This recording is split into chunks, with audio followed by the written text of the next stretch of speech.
Bonjour à tous et à toutes, bienvenue. Nous allons voir donc le dernière trilogie de la figure de l'énéagramme.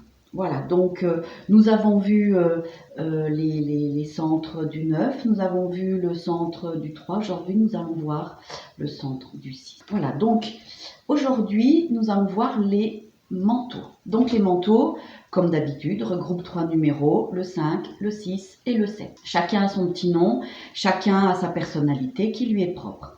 Donc les manteaux, je vous dis, chaque groupe est réparti par un sentiment qui lui est propre. Donc les manteaux, eux, leur sentiment, c'est la peur. Donc c'est la peur qui va les faire tourner vers le futur, puisque quand on a peur, on s'échappe et on essaye de voir ce qui pourrait arriver à résoudre le problème. Voilà, donc à chaque fois, il y en a un qui va l'exprimer à l'extérieur de lui, il y en a un qui va l'exprimer à l'intérieur de lui, et il y en a un qui ne va pas trop l'exprimer. Voilà, donc on va voir un petit peu comment ça ressort pour chaque personnalité. Alors si on commence par le numéro 5. Donc le numéro 5, son petit nom, c'est l'observateur.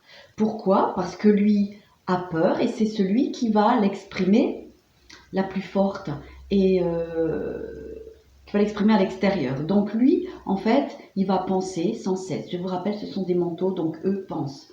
Alors les autres aussi pensent, hein, mais eux, c'est plus par là que ça se passe. Hein, donc c'est dans la partie supérieure du corps humain. Et eux, donc tout va être dans la tête. Donc l'observateur, lui, va observer. Va observer, va regarder ce qui se passe, va réfléchir, va trouver des solutions, mais il ne va pas les exprimer, parce que de peur qu'on lui dise que c'est pas ça. Ça en fera des grands scientifiques, hein, ça en fait des scientifiques, ça en fait des grands chercheurs, ça en fait des gens qui avancent dans la science, puisqu'ils cherchent. Voilà, donc les observateurs, mais des grands chercheurs, des grands spécialistes. Après, nous avons à l'opposé le numéro 7. Donc le numéro 7, son petit nom, c'est l'épicurien. Et pourquoi? Parce que le numéro 7, je vous rappelle, ils sont dirigés par la peur. Et puisqu'ils sont dirigés par la peur, le numéro 7, lui, va la garder, sa peur, à l'intérieur. Il va tellement la garder que vis-à-vis des autres, ça va en faire quelqu'un de Galuron, quelqu'un de Peter Pan, quelqu'un qui pense qu'à s'amuser.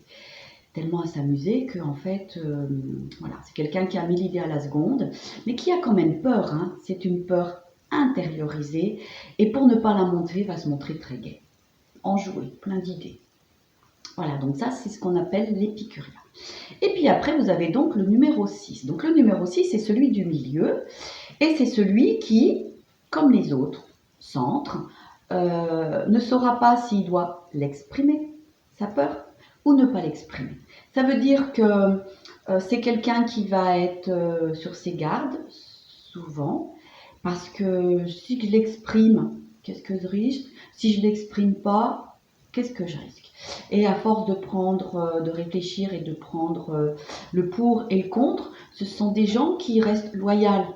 Parce qu'en fait, ils font très souvent ce qu'on leur dit, mais ils le font parce qu'ils ont peur, parce que peur de comment on va réagir. Mais du coup, voilà, ce sont des gens qu'on appelle les loyalistes.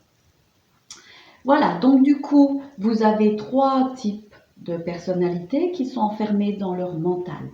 Donc je vous le rappelle, il n'y a pas de bon numéro, il n'y a pas de mauvais numéro, chacun pourra peut-être se retrouver. Donc je vous dis à demain, n'est-ce pas, pour pouvoir avancer dans cette découverte de soi-même qui est très intéressante. Voilà, donc bonne journée, il fait pas très beau, c'est encore un samedi un petit peu gris, donc je vous dis à demain et pour d'autres aventures. Merci.